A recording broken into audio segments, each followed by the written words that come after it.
नमस्कार, आप देख रहे हैं के न्यूज नेशनल और मैं हूं आपके साथ में शोभित पाठक। तो रुक करते हैं महत्वपूर्ण सुर्खियों पर। देश में पिछले 24 घंटे में सामने आए कोरोना के 3,805 नए मामले, 22 लोगों ने तोड़ा दम। उत्तर प्रदेश में 7 पीसीएस और 5 आईएएस अधिकारियों का तबादला, सीएम कार्यालय में 3 नए विशेष सचिव भी नियुक्त। आजम खां की बड़ी मुश्किलें, एक और मामले में रामपुर पुलिस ने बनाया आरोपी। कांग्रेस के वरिष्ठ नेता ज्योत सिंह बिष्ट ने कांग्रेस से दिया इस्तीफा, आम आदमी पार्टी में हुए शामिल। मुलायम सिंह यादव बोले, यूपी में लड़ाई सपा और भाजपा के बीच, कार्यकर्ताओं से कहा 2024 के लिए रहें तैयार। देश में एक बार फिर कोरोना के मामलों में उछाल देखने को मिला है। स्वास्थ्य मंत्रालय द्वारा जारी रिपोर्ट के अनुसार बीते 24 घंटे में देश में 3,805 नए लोग इस वायरस से संक्रमित हुए हैं। हालांकि यह मामला कल की तुलना में कम है। कल यानी कि 6 मई की रिपोर्ट में 3,545 नए मामले सामने आए थे और इस दौरान 27 मरीजों की मौत हुई थी। वहीं आज के रिपोर्ट की माने तो पिछले 24 घंटे में इस संक्रमण से 22 मरीजों की मौत हुई है।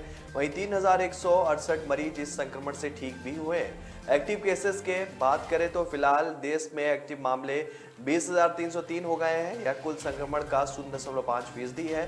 दिल्ली में भी कोविड केसेस में उछाल देखने को मिला है। यहां पिछले 24 घंटे में आए 1,656 नए केस सामने हैं। हालांकि इस दौरान किसी भी मरीज की कोविड-19 की वजह से मौत नहीं हुई है। इसके अलावा पिछले 24 घंटे में 1,306 लोगों ने कोरोना को मात भी दी है। वहीं राजधानी में अब कोरोना के एक्टिव मरीजों की संख्या 6,096 हो गई है और इसके अलावा दिल्ली में अब कोरोना संक्रमण दर बढ़कर 5.39% हो गई है। यहाँ 4 फरवरी के बाद आज सबसे ज्यादा कोरोना के सक्रिय मामले दर्ज किए गए। दिल्ली में पिछले 24 घंटे के दौरान 30,709 टेस्ट किए गए। इनमें से 1,656 नए कोरोना के केस सामने आए। 4 फरवरी के बाद सबसे ज्यादा एक्टिव केस हो गए हैं और यहाँ 4 फरवरी को 2,272 कोविड-19 के एक्टिव मरीज मिले थे। यूपी सरकार ने एक बार फिर अधिकारियों का तबादला किया है और इस बार सरकार ने कुल 12 अधिकारियों का तबादला किया है, जिसमें से 7 पीसीएस अधिकारी हैं और 5 आईएएस अधिकारी हैं। 7 जो है मुख्यमंत्री कार्यालय में 3 नए विशेष सचिव को नियुक्त किया गया है, जिसमें 2 आईएएस और 1 पीसीएस को मुख्यमंत्री के विशेष सचिव के तौर पर नियुक्ति दी गई है। सरकार ने जिन 7 पीसीएस अधिकारियों का तबादला किया है, आशुतोष मोहन अग्नोत्री को यूपी अधीनस्थ सेवा चयन आयोग के जगह सीएम कार्यालय में विशेष सचिव नियुक्त किया गया है, जबकि विश्व भूषण मिश्र को नागरिक उड्डयन निदेशालय में प्रभारी अपर निदेशक से हटाकर वाराणसी का अपर आयुक्त बनाया गया है। वहीं सुशील प्रताप सिंह को अमेठी के अपर जिलाधिकारी की जगह नागरिक उड्डयन निदेशालय में प्रभारी अपर निदेशक बनाया गया है। अजीत कुमार सिंह को सहायक राज्य संपत्ति अधिकारी की जगह अमेठी का अपर जिलाधिकारी नियुक्त किया गया है। सोनभद्र के अपर जिलाधिकारी राकेश सिंह को अब प्रतापगढ़ के मुख्य राजस्व अधिकारी का दायित्व सौंपा गया है। राकेश सिंह की जगह सहदेव कुमार मिश्र को सोनभद्र का अपर जिलाधिकारी नियुक्त किया गया है, जो राजस्व परिषद में विशेष कार्य अधिकारी थे। यूपी के संयुक्त मुख्य निर्वाचन अधिकारी की जगह अब यूपी अधीनस्थ सेवा चयन आयोग का सचिव नियुक्त किया गया है। उत्तर प्रदेश के सीतापुर जेल में बंद सपा नेता आजम खां की मुश्किलें खत्म होने का नाम नहीं ले रही हैं। ताजा मामले में रामपुर पुलिस ने एक और केस में आजम खां को आरोपी बनाया। वर्ष 2020 में कोतवाली रामपुर में दर्ज हुए मुकदमे के मामले में पुलिस ने दोबारा की जांच मामले में आजम खां को आरोपी बनाया है। आजम खां पर आरोप है कि उन्होंने रामपुर पब्लिक स्कूल की बिल्डिंग का सर्टिफिकेट बनवाकर मान्यता प्राप्त की थी। रामपुर की स्पेशल एमपी एमएलए कोर्ट से वीडियो कॉन्फ्रेंसिंग के जरिए शुक्रवार को आजम खां को इस केस के वारंट जेल में तामील करा दिए गए। अब इस मामले की सुनवाई 19 मई को कोर्ट में होगी। इस संबंध में बीजेपी नेता आकाश सक्सेना की शिकायत पर कार्रवाई हुई है। आपको बता दें कि समाजवादी पार्टी के वरिष्ठ नेता और पूर्व मंत्री आजम खां की जमानत याचिका पर इलाहाबाद हाई कोर्ट में चल रही सुनवाई गुरुवार को पूरी हुई थी। सुनवाई पूरी होने के बाद कोर्ट ने अपना जजमेंट रिजर्व कर लिया है। अदालत इस मामले में 10 दिनों में अपना फैसला सुना सकती है। ऐसे में आजम खां के समर्थकों ने उम्मीद जताई थी कि वह तकरीबन 2 साल के बाद जेल से बाहर आ सकेंगे, लेकिन शुक्रवार को उनकी मुश्किलें एक बार फिर से बढ़ गई। कांग्रेस के वरिष्ठ नेता ज्योत सिंह बिष्ट ने उत्तराखंड कांग्रेस से इस्तीफा दे दिया है। हालांकि कांग्रेस के वरिष्ठ नेता हरीश रावत सीधे तौर पर उनके इस्तीफे को नामंजूर करते हुए नजर आ रहे हैं। हरीश रावत ने ज्योत सिंह बिष्ट एक सामाजिक और राजनीतिक कार्यकर्ता है। उन्होंने जो उद्वेग व्यक्त किया है हम उसको समझेंगे और उनकी भावना के अनुरूप आवश्यक सुधार भी करेंगे। हरीश रावत ने कहा कि मैं उम्र में शायद उनसे बड़ा नहीं हूं, हम उम्र में अगल बगल हो गए, मगर उन्होंने हमेशा मुझे आदर दिया। उन्होंने जो त्याग पत्र देने जैसी बातें कही हैं उसको मैं पूरी तरीके से नामंजूर कर रहा हूं। जोत सिंह बिष्ट से आग्रह करना चाहता हूं कि उन्होंने मुझको यह अधिकार दिया है कि मैं उनकी कही हुई बात को अस्वीकार कर सकूं, तो हम उनको पूरी तरीके से अस्वीकार कर रहे हैं और वो अपने त्याग पत्र संबंधी ट्वीट को वापस लें। हालांकि हरीश रावत भले ही उनके इस्तीफे को नामंजूर कर रहे हों, लेकिन जोत सिंह बिष्ट ने आज अपने बेटे के साथ आम आदमी पार्टी ज्वाइन कर ली। आम आदमी पार्टी के प्रदेश अध्यक्ष दीपक बाली ने फेसबुक पर पोस्ट करते हुए कहा कि पिछले 40 वर्षों से कांग्रेस संगठन में महत्वपूर्ण पदों पर रहे कांग्रेस के वरिष्ठ नेता एवं 2022 विश्व चुनाव में धनौल्टी विधानसभा से कांग्रेस प्रत्याशी रहे जोत सिंह बिष्ट का आम आदमी पार्टी परिवार में हार्दिक स्वागत और अभिनंदन है। सपा संरक्षक मुलायम सिंह यादव ने कहा है कि यूपी में लड़ाई दो पार्टियों सपा और भाजपा के बीच है और इसके अलावा अब कोई भी नहीं है। यूपी विधानसभा चुनाव में यह बात साफ हो गई है कि उत्तर प्रदेश में केवल समाजवादी पार्टी और भाजपा है। उन्होंने कहा कि कार्यकर्ता और नेता 2024 की लड़ाई के लिए तैयार रहे। सपा प्रदेश मुख्यालय में शुक्रवार को विभिन्न जिलों से मिलने आए नेताओं और कार्यकर्ताओं को मुलायम सिंह यादव ने संबोधित किया। इस दौरान उन्होंने चुनाव में सपा के प्रदर्शन की हर तरफ चर्चा की। उसके बावजूद सपा के बारे में कई टिप्पणियां भी की गई। मुलायम सिंह ने कहा कि हम समाजवादी लोग गरीबों, किसानों, नौजवानों, भूमिहीनों की बात करते हैं। सभी जाति और धर्मों के साथ हमारा व्यवहार एक समान रहता है। समाजवादी पार्टी बेरोजगारी, महंगाई, अन्याय के खिलाफ लगातार संघर्ष कर रही है। उन्होंने कहा कि प्रदेश में बहुत संख्या में लोगों ने समाजवादियों पर भरोसा जताया है। इससे सपा नेताओं और कार्यकर्ताओं की जिम्मेदारी बढ़ गई है। इस विश्वास पर अडिग होकर काम करना है। मुलायम सिंह यादव के संबोधन के दौरान सपा प्रमुख अखिलेश यादव, नेता प्रतिपक्ष विधान परिषद संजय लाठर और प्रदेश अध्यक्ष नरेश उत्तम पटेल, पूर्व मंत्री बलराम यादव समेत अन्य नेता भी मौजूद थे। तो ब्रेक पर जाने से पहले रुक करते हैं महत्वपूर्ण सुर्खियों पर। देश में पिछले 24 घंटे में सामने आए कोरोना के 3,805 नए मामले, 22 लोगों ने तोड़ा दम। उत्तर प्रदेश में 7 पीसीएस और 5 आईएएस अधिकारियों का तबादला, सीएम कार्यालय में 3 नए विशेष सचिव भी नियुक्त। आजम खां की बड़ी मुश्किलें, एक और मामले में रामपुर पुलिस ने बनाया आरोपी। कांग्रेस के वरिष्ठ नेता जोत सिंह बिष्ट ने कांग्रेस से दिया इस्तीफा, आम आदमी पार्टी में हुए शामिल। मुलायम सिंह यादव बोले, यूपी में लड़ाई सपा और भाजपा के बीच, कार्यकर्ताओं से कहा 2024 के लिए रहें तैयार। यूपी की असली पहचान तभी होती है जब उसकी बुनियाद मजबूत हो, क्योंकि जिन्हें खुद पर भरोसा हो उनकी ताकत कभी कम नहीं होती है। इसलिए भरोसा करिए सिर्फ विकी पावर प्लस टीएमटी बात पर। अब घर बनेगा स्ट्रॉन्ग, चलेगा लाइफ लॉन्ग। ब्रेक के बाद फिर स्वागत है आपका। रुक करते हैं आगे की खबरों पर। 3 राज्यों की पुलिस लगने और 7 घंटे तक चले हाई वोल्टेज ड्रामे के बाद भाजपा नेता तजिंदर पाल सिंह बग्गा शुक्रवार देर रात पंजाब पुलिस की हिरासत से रिहा हुए। अब रिहा होने के बाद उनका बयान सामने आया है, जिसमें उन्होंने बताया है कि पुलिस उन्हें कैसे उनके घर से ले गई और पटका पहनने तक का मौका नहीं दिया। उन्होंने कहा कि मुझे ना पटका पहनने का मौका मिला, ना चप्पल पहनने का मौका दिया गया। मुझे पुलिस जीप के अंदर फेंक दिया गया। अवैध तरीके से यह अपहरण पंजाब पुलिस द्वारा किया गया है। लोकल पुलिस को भी इसकी जानकारी नहीं दी गई। निश्चित रूप से यह संदेश देने की कोशिश की जा रही कि जो अरविंद केजरीवाल के खिलाफ बोलेगा वो देश का सबसे बड़ा आतंकवादी है और उसे हम छोड़ेंगे नहीं। भाजपा दिल्ली इकाई के प्रवक्ता तजिंदर सिंह बग्गा को गिरफ्तार कर मोहाली ले जा रही पंजाब पुलिस को हरियाणा पुलिस ने कुरुक्षेत्र में ही रोक लिया।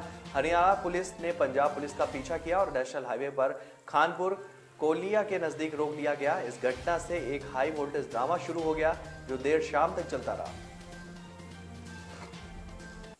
होम आइसोलेशन में मौजूद कोरोना संक्रमित मरीजों के लिए दिल्ली सरकार की योगशाला कार्यक्रम को लोगों ने सफल माना है। ऑनलाइन योग कक्षा में 4600 से ज्यादा संक्रमितों को इसका लाभ मिला है। मुफ्त योग कक्षाओं में संक्रमितों को हुए वास्तविक फायदे की जांच करने के लिए Delhi pharmaceutical sciences and research university द्वारा ICMR के CTRI के तहत अनुसंधान किया गया, जिसमें 92.3% लोगों ने माना है कि संक्रमण के दौरान योग करने से उन्हें कोरोना के सभी लक्षणों में सुधार देखने को मिला है और सांस फूलने जैसी समस्या नहीं हुई।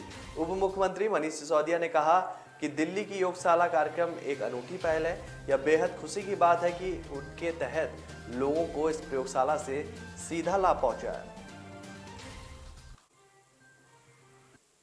पंजाब में मौसम के एक बार फिर से करवट बदलते ही बिजली की मांग की वृद्धि दर्ज की जा रही है। शुक्रवार को प्रदेश में बिजली की अधिकतम मांग 9067 मेगावाट रही और ऐसे में बढ़ती मांग को पूरा करने के लिए पावरकॉम ने अपने रोपड़ प्लांट की बंद पड़ी एक यूनिट को चालू कर दिया। हालांकि रोपड़, लहरा, मोहब्बत, तलवंडी साबो और गोइंदवाल की एक एक यूनिट अभी भी बंद पड़ी है, जिसके चलते पंजाब में बिजली की कमी बनी हुई है। उधर थर्मलों में कोयले का संकट अभी भी बरकरार है। पंजाब के रोपड़ थर्मल प्लांट में 5, लहरा मोहब्बत में 2, तलवंडी साबो में 6, राजपुरा में 20 और गोइंदवाल में 2 दिनों का कोयला शेष बचा है। पंजाब में एक बार फिर से गर्मी बढ़ते ही बिजली की अधिकतम मांग शुक्रवार को 9067 मेगावाट दर्ज की गई, जबकि वीरवार को अधिकतम मांग 8537 मेगावाट दर्ज की गई थी। वहीं बुधवार को पंजाब के विभिन्न शहरों में तेज बारिश के साथ ओलावृष्टि होने के बाद मांग एकदम से गिरकर 7000 मेगावाट तक पहुंच गई थी। ऐसे में बिजली की मांग में वृद्धि के मद्देनजर पावरकॉम ने शुक्रवार को अपने रोपड़ प्लांट की 210 मेगावाट की एक यूनिट को चालू कर दिया, लेकिन रोपड़ प्लांट समेत लहरा, तलवंडी साबो और गोइंदवाल की 4 यूनिटों के बंद रहने से शुक्रवार को 1350 मेगावाट बिजली की सप्लाई ठप रही और इस कारण मांग के मुकाबले पावरकॉम के पास 3932 मेगावाट बिजली की उपलब्धता रही और इससे पावरकॉम को अपने रोपड़ व लहरा की यूनिटों में से 1124 मेगावाट बिजली ही मिली। समाजवादी पार्टी से नाराज चल रहे प्रसपा प्रमुख शिवपाल सिंह यादव ने अपनी पार्टी को मजबूत करना शुरू कर दिया है। बीजेपी में जाने की चर्चा के बीच प्रसपा मुखिया ने पार्टी के 9 प्रकोष्ठों के प्रदेश अध्यक्ष का ऐलान कर दिया। इन सभी प्रकोष्ठों के प्रदेश अध्यक्ष की घोषणा प्रसपा के राष्ट्रीय महासचिव और शिवपाल सिंह यादव के बेटे आदित्य यादव ने की। आशुतोष त्रिपाठी को युवजन सभा का प्रदेश अध्यक्ष घोषित किया गया। उसके अलावा नितिन कोहली को यूथ ब्रिगेड, दिनेश यादव को छात्र सभा, मोहम्मद आलिम खान को लोहिया वाहिनी और अनिल वर्मा को पिछड़ा वर्ग, शम्मी वोहरा को महिला सभा, संगीता यादव को सांस्कृतिक प्रकोष्ठ और अजीत चौहान को अधिवक्ता सभा और रवि यादव को शिक्षक महासभा का प्रदेश अध्यक्ष बनाया गया है। 9 प्रकोष्ठों में से 2 महिलाओं को जिम्मेदारी दी गई।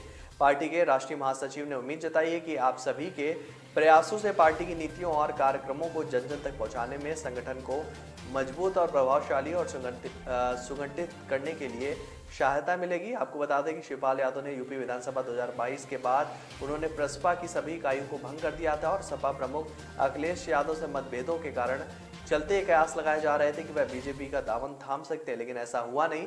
उन्होंने अपना संगठन मजबूत करने का काम जो है अब वो शुरू कर दिया।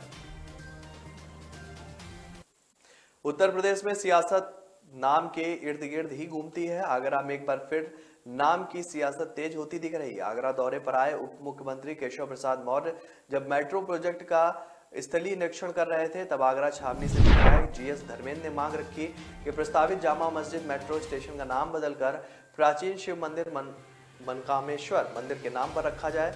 विधायक की इस मांग का समर्थन मौके पर मौजूद सभी जनप्रतिनिधियों ने किया और उप मुख्यमंत्री केशव प्रसाद मौर्य ने प्रस्तावित मेट्रो का नाम बदलने की बाबत कागजाई कार्रवाई के निर्देश मेट्रो अधिकारी को दिए। इसको लेकर विधायक धर्मेश का कहना है कि जनता की मांग को मैंने उप मुख्यमंत्री केशव प्रसाद मौर्य के सामने रखा और उन्होंने इसको लेकर आवश्यक दिशा निर्देश अधिकारियों को दिए हैं। इस मामले में हिंदुत्ववादी संगठन सरकार के इस कदम का स्वागत कर रहे हैं। राष्ट्रीय हिंदू परिषद नाम का संगठन चलाने वाले गोविंद परासर कहते हैं कि मेट्रो स्टेशन का नाम बदलकर हिंदू की आस्था की केंद्र मनकामेश्वर मंदिर के नाम पर होने का हम स्वागत करते हैं। जामा मस्जिद की तामीर मुगल बादशाह शाहजहां की बेटी ने रखी थी। उसी से 100 मीटर की दूरी पर हजारों साल प्राचीन मंदिर मनकामेश्वर है, जो कि शिव भक्तों की आस्था का सबसे बड़ा केंद्र है। मंदिर के महंत योगेश पुरी के मुताबिक सरकार ने फैसला जन आस्था के अनुरूप लिया है। नामकरण संस्कार तो हमारे हिंदू धर्म का 16 संस्कारों में से एक है। इस मामले में जामा मस्जिद और मुस्लिम समुदाय के लोगों में नाराजगी है, लेकिन कैमरे पर कोई भी खुलकर बोलना नहीं चाहता है। हालांकि मुस्लिम कार्यकर्ता समी आगाई कहते हैं कि जिस जगह दलितों की बड़ी आबादी रहती है तो उस जगह मेट्रो स्टेशन किसी धार्मिक स्थल के नाम पर न रखकर संविधान शिल्पी और दलितों के मसीहा डॉक्टर भीमराव अंबेडकर के नाम पर क्यों ना रखा जाए। आपको बता दें कि जामा मस्जिद 330 साल पहले पुरानी है। वहीं मनकामेश्वर शिव मंदिर हजारों साल का प्राचीन है। तो ब्रेक पर जाने से पहले रुक करते हैं महत्वपूर्ण सुर्खियों पर। देश में पिछले 24 घंटे में सामने आए कोरोना के 3,805 नए मामले, 22 लोगों ने तोड़ा दम। उत्तर प्रदेश में 7 पीसीएस और 5 आईएएस अधिकारियों का तबादला, सीएम कार्यालय में 3 नए विशेष सचिव भी नियुक्त।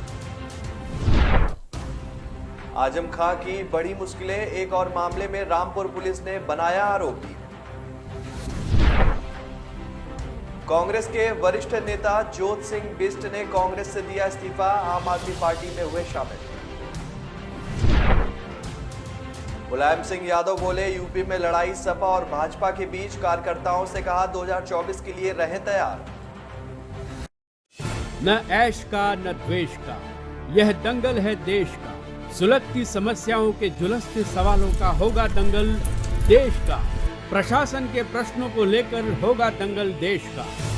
शिक्षा, स्वास्थ्य, समाज, कानून और व्यवस्था के आज क्या है हालात। सोमवार से शुक्रवार रोज रात 8 बजे जलपा क्षत्रिय के साथ दंगल देश का।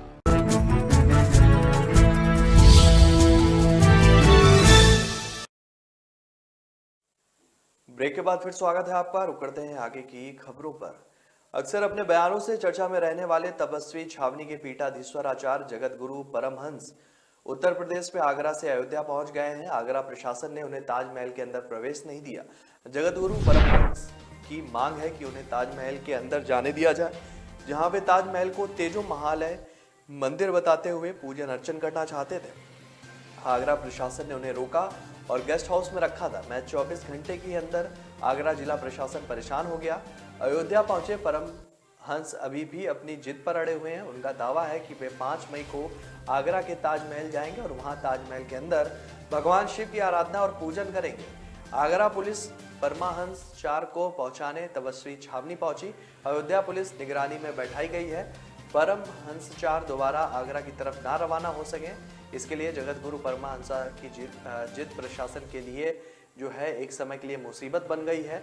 आपको बता दें कि 27 अप्रैल को जगत गुरु परमहंसाचार्य आगरा के ताजमहल का दीदार करने पहुंचे थे। उनका आरोप है कि उन्हें ताजमहल में इसलिए प्रवेश नहीं दिया गया क्योंकि उन्होंने भगवा वस्त्र और धर्म दंड लिया था। उन्होंने दावा किया कि पुरातत्व विभाग के चीफ आर.के. पटेल ने उन्हें ताजमहल आने का निमंत्रण मीडिया के मंच से दिया था। उन्होंने स्वयं दर्शन पूजन कराने की बात कही थी। परमहंसाचार्य ने 5 मई की तिथि की घोषणा की थी और उन्होंने सनातन धर्म से अपील की थी कि वे ताजमहल के दक्षिणी द्वार पर 5 तारीख की सुबह 10 बजे पहुंचे। पाकिस्तान में सरकार बदलने के बाद पूर्व प्रधानमंत्री इमरान खान की मुश्किलें बढ़ गई हैं। मौजूदा प्रधानमंत्री शहबाज शरीफ ने इमरान खान की संपत्ति और आय की जांच कराने का फैसला लिया है। यही नहीं, सूत्रों के मुताबिक उनकी पार्टी पाकिस्तान तहकीक-ए-इंसाफ के केंद्रीय सचिवालय के कर्मचारी ताहिर इकबाल, मोहम्मद नौमन और मोहम्मद अशरफ मोहम्मद रफीक के खातों की डिटेल भी लेने का फैसला किया गया। ये जानकारी जो है वो पत्र में साझा की गई है। सरकार ने इस मामले के लिए अंतर्राष्ट्रीय वित्तीय संस्थान पत्र लिखने का फैसला किया गया है। उनसे इमरान खान और उनकी पार्टी के इंटरनेशनल बैंक अकाउंट का विवरण मांगने के लिए कहा जाएगा। कहा जा रहा है कि सरकार इमरान खान की पार्टी पीटीआई की 2013 से अब तक की फॉरेन फंडिंग की जांच करेगी। इमरान खान के नेतृत्व में पार्टी के इन 4 कर्मचारियों के निजी खातों में भारी भरकम रकम आने का रिकॉर्ड पाकिस्तान के सेंट्रल बैंक से मांगा जा रहा है। इतना नहीं, सबूतों के आधार पर इनकी गिरफ्तारी भी हो सकती है। कहा जा रहा है कि मामले की फॉरेंसिक जांच स्वतंत्र लेखा परीक्षक करेंगे, जबकि संघीय जांच एजेंसी FIA और FBR अपने स्तर पर रिकॉर्ड लेकर कार्रवाई करेगी। सरकारी सूत्रों के मुताबिक पूर्व वित्त मंत्री इशाक डार के कार्यालय के दौरान डेटा एक्सचेंज समझौता हुआ था, जिसके लिए कार्रवाई की जाएगी।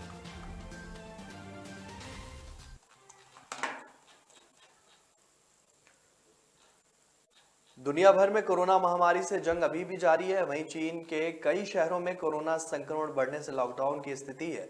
इस बीच चीन के राष्ट्रपति शी जिनपिंग ने देश के जीरो कोविड नीति पर सवाल उठाने वालों के खिलाफ अब तक की सबसे कड़ी चेतावनी जारी की है।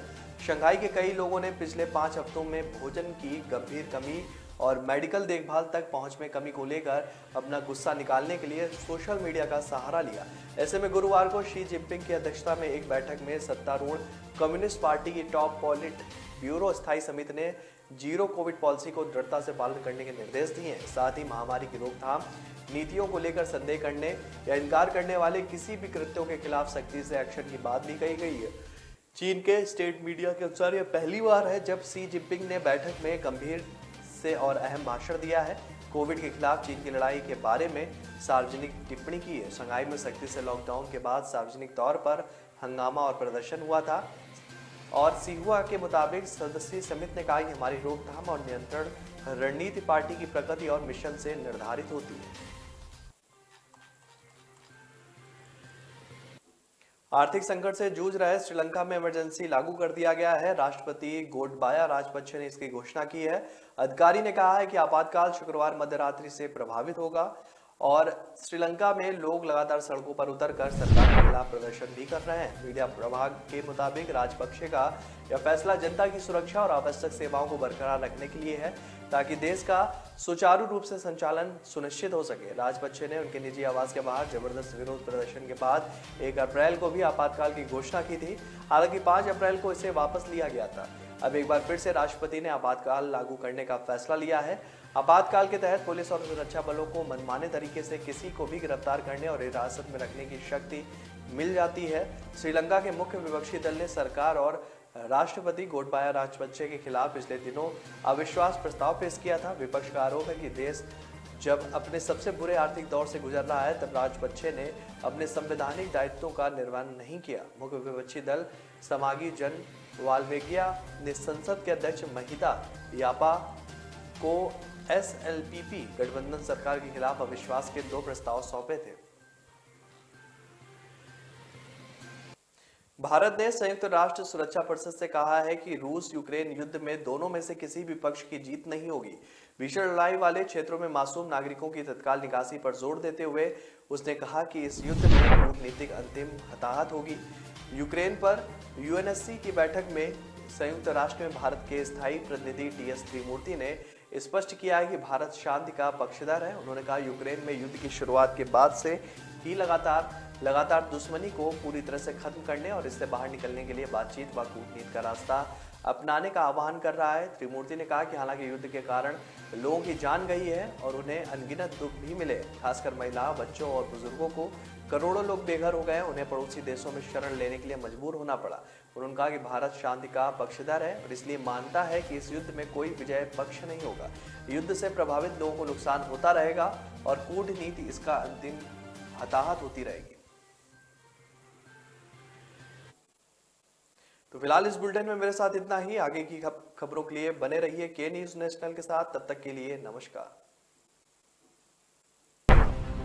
देश में पिछले 24 घंटे में सामने आए कोरोना के 3,805 नए मामले, 22 लोगों ने तोड़ा दम। उत्तर प्रदेश में 7 PCS और 5 IAS अधिकारियों का तबादला, CM कार्यालय में 3 नए विशेष सचिव भी नियुक्त। आजम खां की बड़ी मुश्किलें, एक और मामले में रामपुर पुलिस ने बनाया आरोपी। कांग्रेस के वरिष्ठ नेता ज्योत सिंह बिष्ट ने कांग्रेस से दिया इस्तीफा, आम आदमी पार्टी में हुए शामिल। मुलायम सिंह यादव बोले यूपी में लड़ाई सपा और भाजपा के बीच, कार्यकर्ताओं से कहा 2024 के लिए रहें तैयार।